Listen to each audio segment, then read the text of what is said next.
Qu'est-ce qui distingue les produits lyonnais des produits parisiens? Alors là, pratiquement pas, hein, pratiquement pas. Non, il y a pas de clivage à ce niveau-là. Il y a pas de clivage à ce niveau-là. Il y a des maisons parisiennes qui sont très créatives et des maisons lyonnaises qui le sont aussi. Mais il y a pas, si vous voulez, une spécificité lyonnaise par rapport à Paris. Non.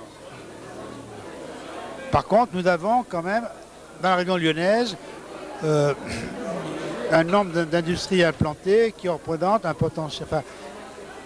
potentiel important et surtout un chiffre d'affaires très important par rapport au niveau national. Donc nous sommes en Rhône-Alpes environ 40% du marché, qui est quand même considérable par rapport à l'ensemble national.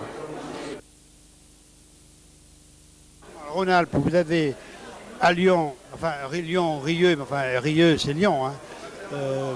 Rieux, nous avons une entreprise très importante qui s'appelle Le Zabi, et nous-mêmes ensuite. Et puis, si on va en Rhône-Alpes, vous avez la maison Lou à Grenoble, vous avez la maison Plétex à la Tour du Pin. Enfin, je vous cite que les plus importantes, mais ces maisons-là sont parmi les... Enfin, si je parle de Plétex, de Lou et de même peut-être, nous sommes dans le peloton des gens qui font le petit affaire plus important. Est-ce qu'on peut considérer que Lyon est la deuxième ville universitaire de France? Lyon est effectivement la deuxième ville universitaire de France et Lyon est aussi la deuxième ville de recherche de France. Et pourquoi Lyon était le deuxième pôle universitaire de France et pas Marseille par exemple?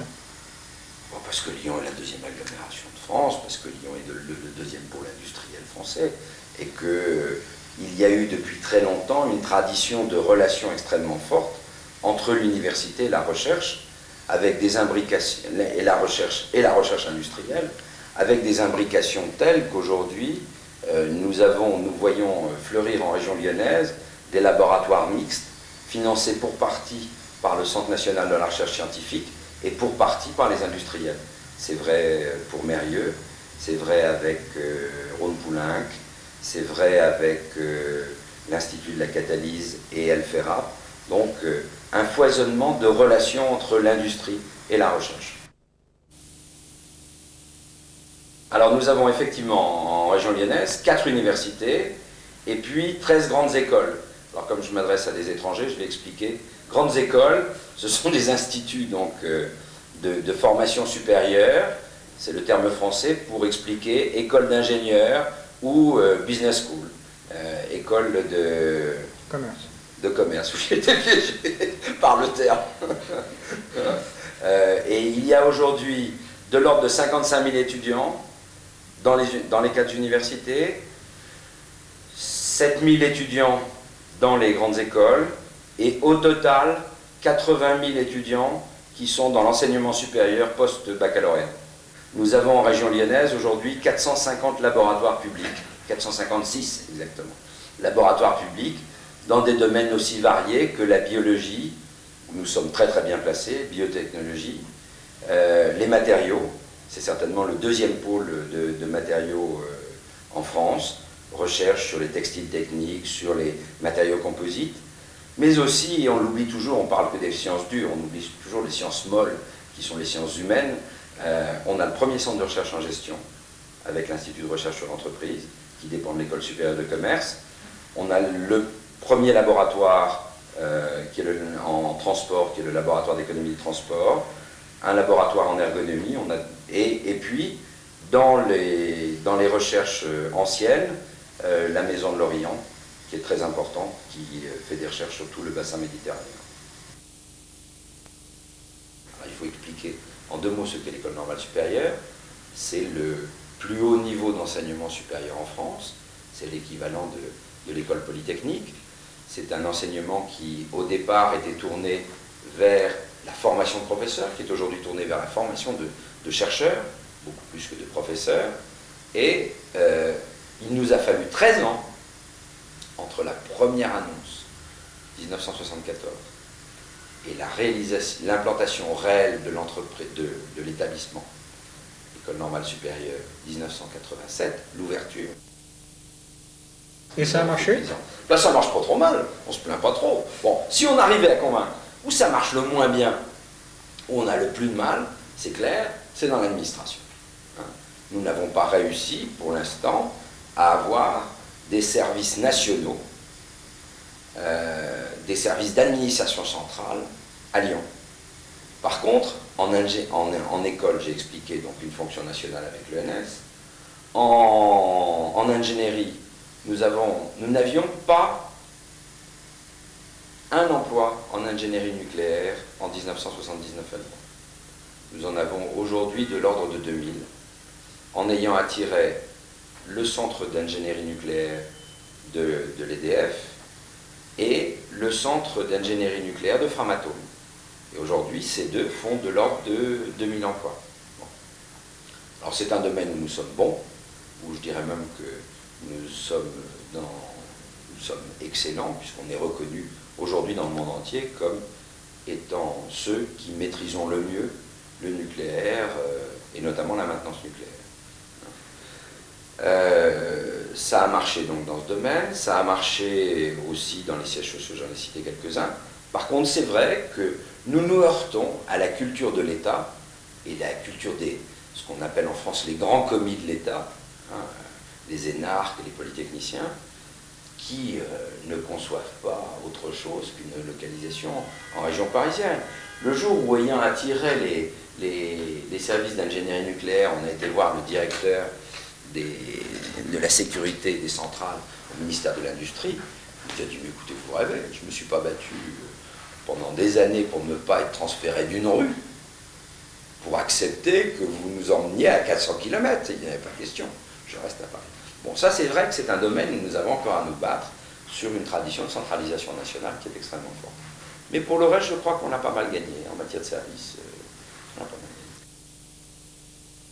Tous les exemples qu'on a avec 2 ou 3 aéroports pour une ville fonctionnent mal. Et on peut même penser qu'on va avoir la chance, notre stratégie, c'est d'affirmer que nous devrions être le 3e aéroport de Paris.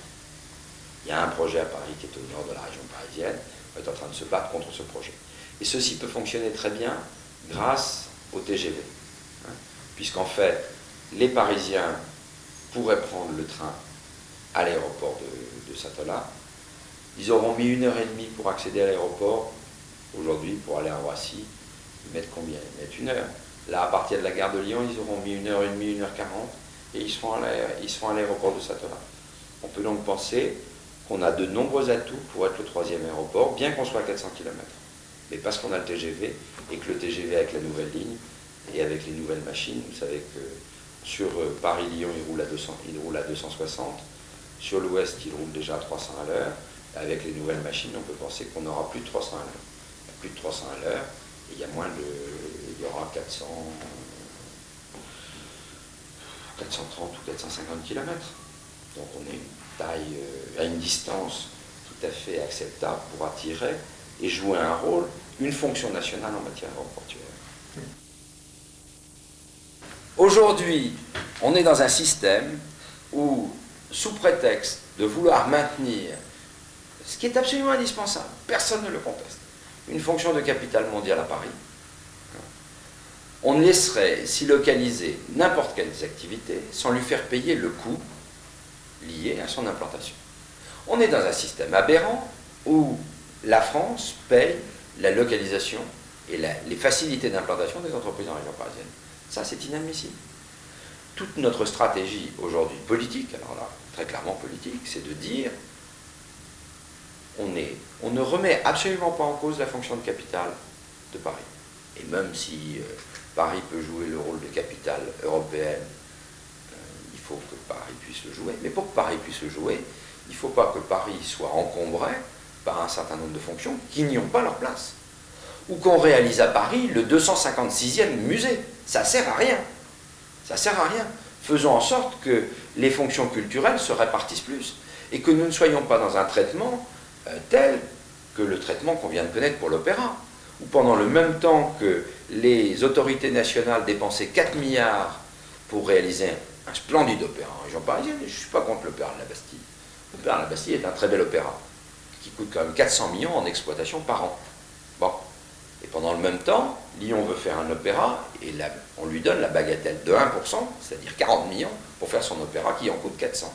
Donc d'un côté, les Parisiens ne payent pas un centime pour avoir un opéra de 4 milliards de francs, et ne payent pas un centime pour l'exploitation, c'est-à-dire pour les 400 millions qu'il faut donner par an pour que cet opéra fonctionne. Et de l'autre côté, les Lyonnais, eux, payent 360 millions sur les 400, puisque l'État veut bien donner le bol de 40, 360 millions pour réaliser l'opéra à Lyon et payent le fonctionnement. C'est pas normal que nous payions le fonctionnement de Paris et que nous payions le fonctionnement de Lyon et que les Parisiens ne payent pas celui de Paris. En matière de métro, c'est la même chose. Le métro parisien est moins cher que le métro lyonnais. Inadmissible. Le métro parisien coûte plus cher que le métro lyonnais. Il devrait donc être payé par les Parisiens. Donc là, il y a une campagne à monter, enfin, qu'on est en train de monter, sur laquelle on travaille à l'heure actuelle, qui est de dire on n'est pas du tout contre la fonction parisienne. Mais à partir du moment où on est dans une capitale, on paye ce que coûte le fonctionnement de la capitale. Donc on fait payer aux Parisiens et aux entreprises ce que coûte le fonctionnement de la capitale. Et ce jour-là, la décentralisation, elle se fera toute seule, croyez-moi, toute seule. Et on ne trouvera plus à Paris que les fonctions qui peuvent payer, qui veulent payer, parce qu'elles ont besoin de la région parisienne.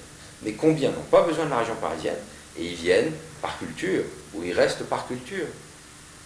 Là, vous venez de dire quelque chose qui m'a étonné. Le métro de Paris coûte plus cher que le métro lyonnais. Bien sûr, mais il coûte moins cher à l'usager. Mais il coûte plus cher. Mais il est toujours plein. Alors que le métro lyonnais n'est pas toujours plein, loin de là. Tant mieux pour les Lyonnais, mais enfin... Pardon, vous ne voyez plus rien.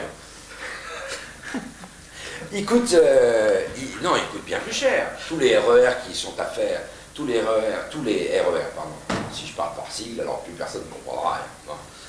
Le réseau express régional qui a été réalisé, les extensions du métro, les métros rapides qui passent en dessous du premier métro qui a été fait dans les années 1900, toutes ces infrastructures coûtent un prix fou. Il faut aller chercher les gens de plus en plus loin. Il y a des gens qui aujourd'hui passent 1h30 le matin, 1h30 le soir, dans un moyen de transport. C'est de la folie. Et en plus, ça coûte de plus en plus cher. Et quand on regarde le budget de l'État, et ce qui est consacré dans le budget de l'État, au métro parisien, à la SNCF, tout le réseau de banlieue, le réseau ferré de banlieue, on a des coûts qui sont catastrophiques. Une anecdote dans un autre domaine. Qui paye les pompiers à Lyon, qui paye les pompiers à Paris? À Paris, les pompiers sont des militaires, qui sont payés par le ministère de la Défense. À Lyon, c'est les Lyonnais qui le payent. On ne va pas rester sur ce débat Paris-Province, mais c'est vrai que c'est un problème. Mes souvenirs de jeunesse, je disais donc ici c'est, je dirais qu'en dessous c'était le chemin que je prenais pour aller à l'école. Ici derrière il y a l'église où j'allais, où j'ai fait ma première communion. Disons que j'habitais un peu plus loin et puis l'école où j'allais était juste derrière. Et c'était un quartier où il y a encore quelques années la boulangère m'appelait Jean-Loup. Aujourd'hui c'est fini parce que le quartier a beaucoup changé, beaucoup évolué. Qu'est-ce qui a changé alors dans le quartier? Je crois qu'il y a deux choses qui ont changé. D'abord, il y a le côté commerçant, petit métier, qui existe de moins en moins. On en retrouve encore. D'ailleurs, là on voit une boutique qui est fermée. Et, je sais pas, je crois que je ne l'ai jamais vue ouverte. Mais il y a tout un tas de petits métiers. Il y avait beaucoup de petits métiers dans ce quartier, matelassier, cordonnier, ébéniste, etc. Et tout cela, on l'a plus aujourd'hui. Également au niveau des commerces et des petits commerces, boulangeries, épiceries, etc. Maintenant, c'est vrai qu'il n'y a plus grand-chose. Alors, il y en a moins parce que les gens vont acheter leur pain ailleurs, ou il y en a moins parce qu'il y a moins de gens qui habitent le quartier? Je crois qu'il y en a moins parce que la vie a changé, que souvent les gens achètent leur pain sur leur lieu de travail. Il n'y a pas moins de... Au contraire, je dirais qu'il y a peut-être plus de population aujourd'hui, puisque ce quartier a été rénové, ou autant de population, mais il y en a moins parce que je crois que c'était plus viable pour le petit commerce, quoi. Alors, il y a peut-être plus d'habitants qu'avant, le quartier a été rénové, est-ce que c'est le même genre de population ou est-ce que ce ne sont plus les mêmes personnes? Non, non, ce ne sont plus les mêmes personnes. C'était un quartier très populaire ici. Disons que c'était un des plus populaires de Lyon et qu'aujourd'hui, avec la rénovation et surtout la rénovation de bâtiments bon, très beaux, hein, c'est tout un quartier Renaissance. Bon, avant, c'était des taudis. Hein, les gens habitaient dans des bâtisses très très belles, mais bon, à l'intérieur, c'était des taudis. Hein. Aujourd'hui, bon, ces maisons ont été rénovées, ce sont des appartements fabuleux. Et c'est vrai que la population, au niveau... la population a évolué dans le sens où on a un quartier beaucoup moins populaire et beaucoup plus, je dirais, cadre ou artiste, enfin artiste de haut niveau déjà.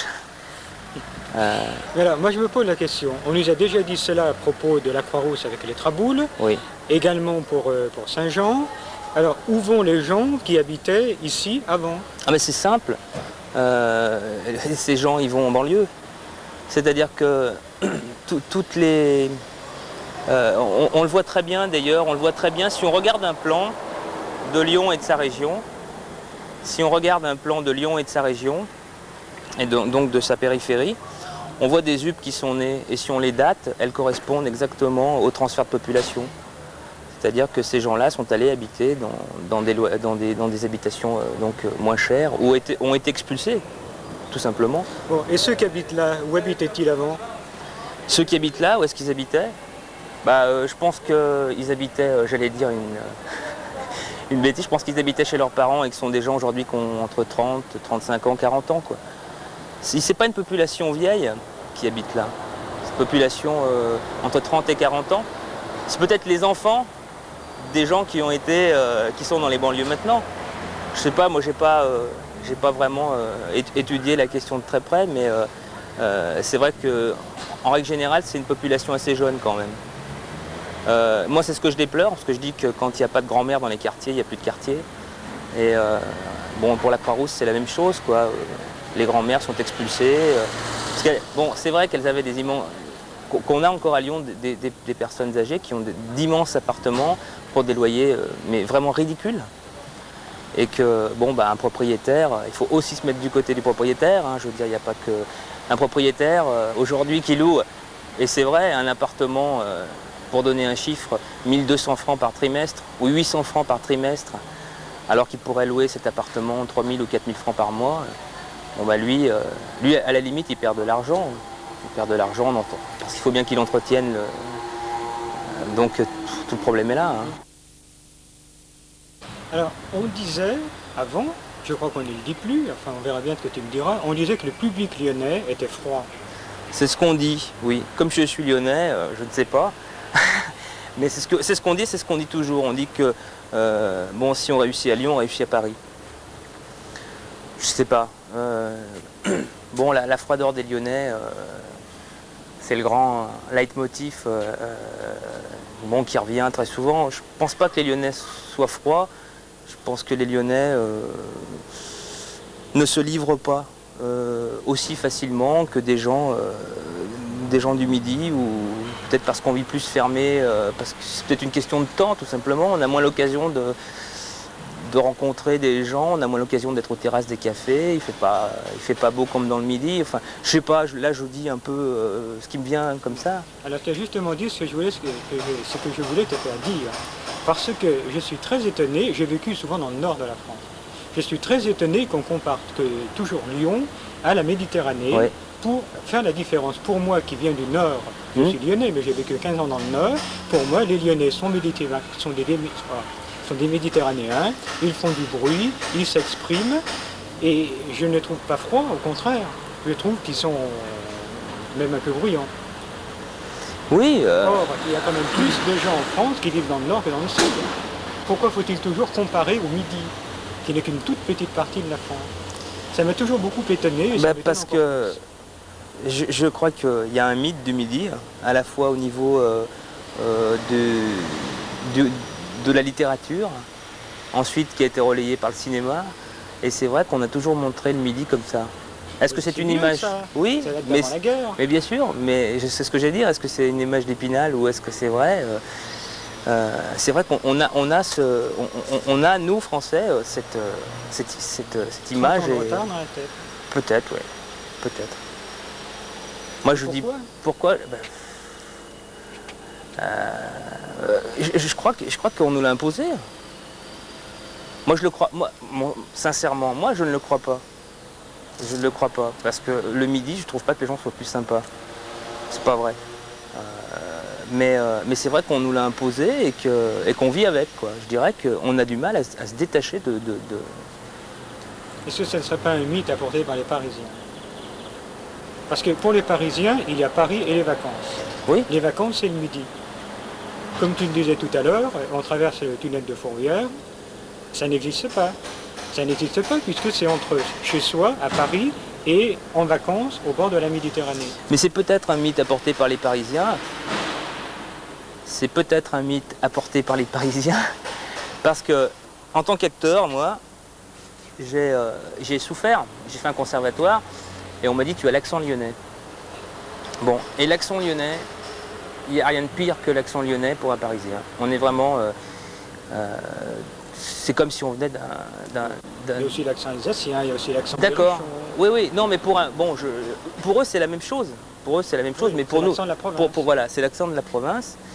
Alors que bon, pour nous, les acteurs, on nous interdit absolument de revendiquer notre accent. Je pense que c'est la même chose pour les Berrichons, les Alsaciens. Vraiment, on nous ampute de notre accent, qui est, paraît-il, très laid. Sauf l'accent du Midi. Sauf l'accent du Midi, comme par hasard. Et on a des acteurs, voilà, on a des acteurs qui ont gardé leur accent tout le temps, encore aujourd'hui. Un acteur du Midi peut garder son accent. Tous les autres doivent se plier à l'accent, enfin au non-accent ou à l'accent parisien, alors que les Parisiens ont un accent. Ils ont un accent, c'est pas le français le plus pur. Alors, ben voilà. Donc pour en revenir à ce qu'on disait, ils ont peut-être complètement inventé ce partage de la France en deux, entre Paris et puis le Midi et les vacances, quoi. Et est-ce que tu trouves qu'il y a des couleurs spéciales à Lyon? Ah bah je crois, oui. Je crois que la lumière dont on parle souvent, et je crois que ce sont les Florentins ou les Vénitiens, je ne me souviens plus, qui ont dit qu'on retrouvait la lumière de l'Italie à Lyon, une certaine lumière, une certaine luminosité, on parlait de Tavernier, que lui utilise très bien, et dans certaines séquences de ses films, on voit bien, et que bon, un Lyonnais, à mon avis, reconnaît. Il y a des matins à Lyon qui sont des matins lyonnais, quoi. Le lever du soleil est différent, quoi. Il y a une teinte très très particulière que moi je ressens. Je ne sais pas si toi tu la ressens. Les non lyonnais aussi. Les non lyonnais aussi. Qui n'est pas lyonnaise ressent mieux la lumière que moi. Tant mieux. J'ai trouvé une lumière caractéristique. Voilà. C'est très difficile à expliquer, mais c'est vrai qu'il y a... moi j'ai des souvenirs précis de moments où je me dis, tiens, ça c'est une lumière lyonnaise. Peut-être plus je trouve qu'il y a des fins de journée en été, enfin entre le printemps et l'été, ils ont un peu cette période du mois de juin qui est superbe. Les fins de journée sont superbes. Et alors, cette lumière, est-ce que c'est une lumière qui écrase les formes ou est-ce que c'est une lumière qui donne du relief aux formes? Ah non, moi je crois que c'est une lumière... Moi je la ressens comme j'allais dire une lumière ambiante. Je ne sais pas comment dire ça. Je trouve que c'est une lumière qui est... oui, qui donne du volume aux formes. Qu'il est... tout d'un coup, on se rend compte qu'on pourrait à la limite se rendre compte qu'on est passé 100 fois devant quelque chose et que si on y passe et que cette lumière-là est là ce jour-là, on va la voir mieux. C'est un peu ça que je ressens, c'est vrai. Il y a une passerelle, là, je me souviens d'un soir où moi je traversais cette passerelle, où tout d'un coup il y a eu une douce comme ça, la passerelle tout d'un coup est devenue omniprésente, quoi. Elle était comme si elle ressortait de l'eau et c'est la lumière qui faisait ça. Ah oui, je vois, oui. C'est ce que moi j'appelle la lumière du XVIIIe siècle. Alors, pour moi, Lyon, j'en parlais à quelques amis récemment, et c'est surtout le défilé de Pierre VI vers la Saône, avec les bâtiments militaires côté Croix-Rousse. Et il y a des estampes de la Révolution française qui montrent cet endroit qui n'a pratiquement pas changé, avec des formes très très cubiques. Ouais. Et quand la lumière est donc très lyonnaise, on voit ces formes très cubiques, ces formes qui font qu'il y a beaucoup d'angles droits et beaucoup d'ombre et de lumière, et c'est ce qui me paraît le plus lyonnais. Ouais. Et c'est probablement ce à quoi tu fais allusion. Bah, je pense, oui, c'est ça. Ouais. Jean-Louis, nous avons vu sur le parvis de Saint-Paul un clochard. Est-ce un personnage célèbre de Saint-Paul? Lui, oui. Lui, c'est un clochard qui est là, devant le parvis ou sur les côtés de l'église. Et il a de particulier qu'il passe de la musique aux personnes aux promeneurs. C'est-à-dire qu'il a un gros musicassette et il leur met de la musique et c'est comme ça qu'il demande de l'argent. Il égaye la rue et il demande une rétribution, voilà, pour son travail. C'est assez drôle. Mais les clochards, je pense que dans toutes les villes, il y a des clochards, mais ici à Lyon, il y a des clochards célèbres. Il y a des personnages, quoi, très... comment dire... je cherche un mot. Des personnages... voilà, haut en couleur. Voilà, exactement, des personnages hauts en couleur qui sont connus et reconnus par la population et même aimés, quoi. Et je sais même que... moi, je me souviens de ma mère. On avait un clochard qui passait avec un... Et lui, il était assez drôle parce que il passait puis il lançait de grandes phrases philosophiques comme ça à la volée. Il refusait de parler aux gens. Simplement, il n'y a que lui qui le parlait. C'est-à-dire qu'il se plantait devant vous, il vous disait quelque chose et il partait. Mais bon, il n'y avait pas de discussion possible. Il avait toujours un sac en plastique sur la tête. Et ma mère, une fois, lui avait... mon père avait un vieux par-dessus que ma mère voulait lui donner parce que le sien était tout déchiré.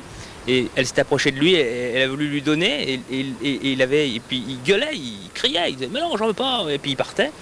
Et puis alors ma mère l'avait posé sur une voiture, comme ça. Et puis il l'a pris, il est revenu, il l'a pris. Mais il était très très fier. Et ce que je voulais dire, c'est qu'en plus, ces clochards, quand on le voyait plus, on s'inquiétait.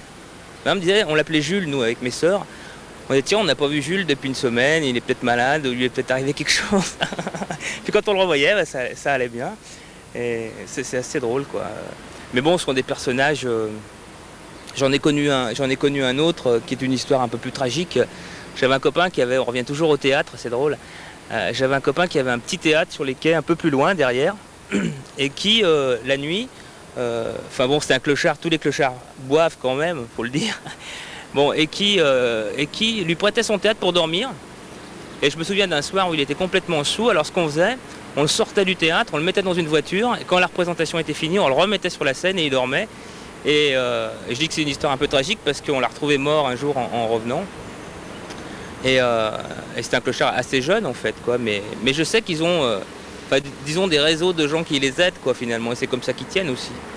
Mais bon, ça n'empêche pas qu'il y en ait qui meurent de froid si l'hiver est trop rigoureux. Et enfin bon, voilà, quoi. Grand problème de Lyon a commencé avec le XVIIe siècle. Le XVIIe siècle, c'est une période de déprise, de baisse des prix, de crise économique. Ce qui correspond à notre roi Soleil est en fait une période de difficulté. Et puis Louis XIV a apporté une centralisation très forte de notre royaume qui a nui incontestablement à Lyon. Et la grande faute, le grand déclin de Lyon, la grande faute du roi, a été ce qu'on appelle la révocation de l'édit de Nantes. En 1685, Louis XIV a chassé les protestants de France, qui se sont ou cachés ou ont fui, notamment en Suisse et aux Pays-Bas.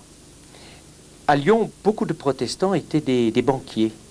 Et donc, il y a cette période de fuite des protestants s'est traduite par un affaiblissement de notre place financière. Il faudra attendre Louis XV et surtout Louis XVI pour que ces protestants reviennent en France. Et alors, il est notable que quand ils sont revenus, la plupart, au lieu de se réinstaller à Lyon, en fait, ont choisi de s'installer à Paris. C'est donc le signe que entre Louis XIV et Louis XVI, la centralisation avait été faite et le choix de Paris était certainement le bon choix pour ces gens. En particulier, nous avons en France une banque d'affaires très connue, qui a une assiette internationale, qui s'appelle la Banque Verne, qui est d'origine lyonnaise. Eh bien, les Vernes, quand ils sont rentrés, se sont installés à Paris définitivement. Il y a eu quelques banquiers de second rang qui, se sentant peut-être de taille insuffisante pour s'installer à Paris, sont venus s'implanter à Lyon. Ils sont restés à Lyon, notamment une banque lyonnaise qui s'appelle Morin-Ponce. Ponce est revenu sur la place de Lyon. Alors, on peut dire à propos de Lyon, d'ailleurs, que la centralisation française a certainement affaibli énormément notre province, pas seulement Lyon, mais toutes nos villes de province. Un des éléments importants de cette centralisation, ça a été pour le Crédit Lyonnais les emprunts d'État. Une des activités essentielles de la banque a été les affaires internationales. Les emprunts d'État, c'était l'Empire ottoman, les emprunts russes. Les Français ont été des grands épargnants et plaçaient cet argent. C'est un signe de faiblesse du capitalisme français que de devoir placer son argent soit dans l'empire colonial, soit à l'étranger. En fait, c'est ainsi. On plaçait notre argent en emprunt russe et en emprunt ottoman à Constantinople. Et la banque, le Crédit Lyonnais, s'est occupé de ces emprunts étrangers. Et à ce moment-là, Paris devenait essentiel. La capitale politique, le lieu des ambassades, centralisait forcément les affaires financières. Lyon est une place de travail industriel, mais le pouvoir politique a toujours été en France centralisé très fortement à Paris. Et il y a une part de l'activité économique qui est induite par le pouvoir politique. Voilà pourquoi donc le Crédit Lyonnais, dès 1880, les historiens l'ont montré, une grande thèse d'histoire a été faite sur l'histoire du Crédit Lyonnais, a montré à l'évidence que le pouvoir était à Paris dès 1880-83. Les grandes banques ont été centralisées, mais il est resté quand même cette période de 1880 jusqu'en 1913, jusqu'à la Première Guerre mondiale. Lyon est resté une très grande place financière. Si nous avions été une grande puissance économique, nous aurions pu partager cette richesse. Nous aurions donc des villes de province en très grand nombre, étoffées, puissantes, à l'image des Pays-Bas, à l'image de l'Allemagne. Nous aurions eu peut-être une structure fédérale, en tous les cas provinciale, forte.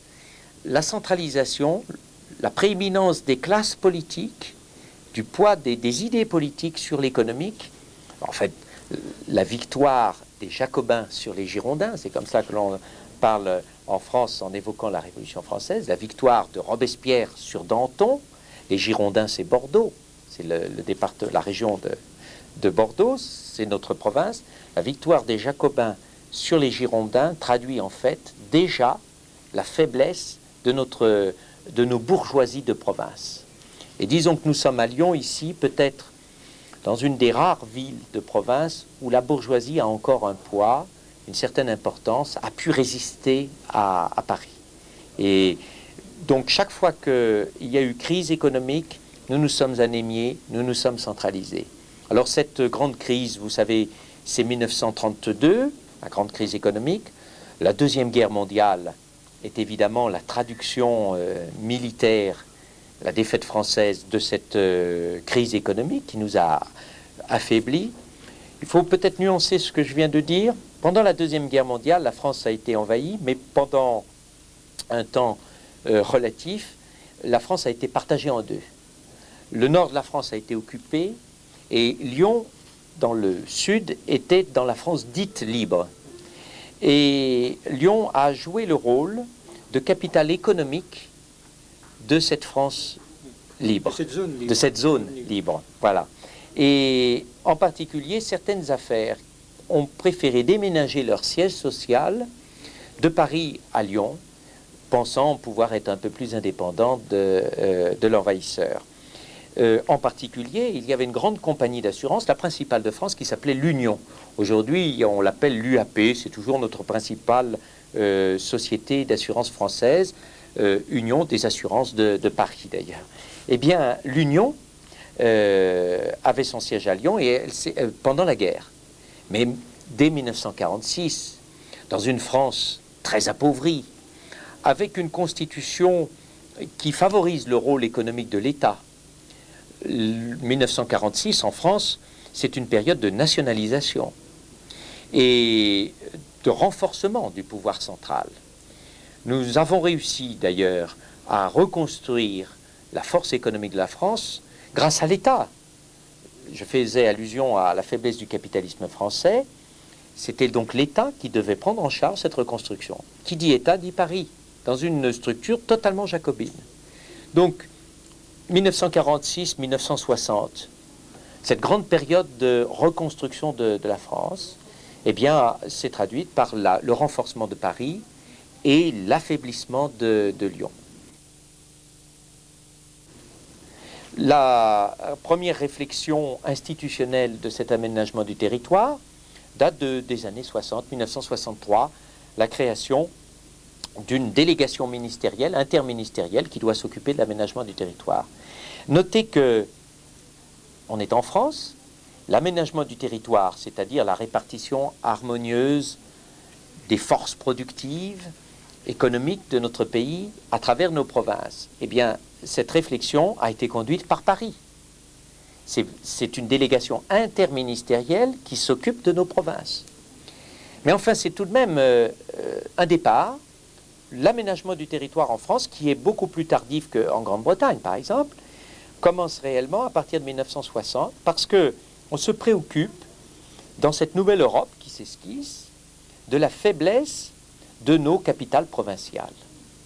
Lyon ne fait pas le poids par rapport à Milan, bien entendu, mais peut-être aussi par rapport à Turin, certainement par rapport aux villes allemandes, qui peut aligner Cologne, Duisbourg, Düsseldorf, Munich, Hambourg, etc. Donc, nos pouvoirs publics se préoccupent de la faiblesse de notre réseau urbain, de notre tissu économique urbain, qui est une traduction de notre histoire, bien entendu. Ajoutons que, politiquement, en France, la Révolution française a supprimé les provinces historiques, les provinces d'ancien régime. Et nous avions des capitales de provinces. Il y avait un certain nombre, une vingtaine de provinces en France. Et on a remplacé ces provinces par des départements. En 1790, nous fêtons cette année le 200e anniversaire du département du Rhône. Eh bien, les départements, il y en avait 83 à l'époque, sont tout petits. C'est une circonscription territoriale qui est très petite. Nous avons morcelé nos provinces en plusieurs départements. Et les capitales de département, les chefs-lieux de département, sont évidemment des villes à la taille de ce territoire départemental. Nous avons coupé, en somme, la puissance de nos capitales de province et nous avons réduit à un rôle de chef-lieu de département.